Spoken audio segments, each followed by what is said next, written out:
Մենք ունեինք ստրատեգիական հարաբերություններ, դաշնակցային հարաբերություններ Ռուսաստանի հետ, բայց դա չէր ենթադրում, որ դու քո տնտեսական քաղաքականության մեջ հենված ես միայն sense Ռուսաստանի հետ հարաբերությունների, այդպիսի բան չկա։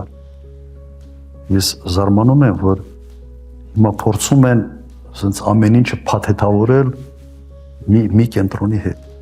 Եվ այդպիսի հարց Ռուսաստանը ինքը չէր դնում։ Մեր հարաբերությունները դա չէր տնավորում։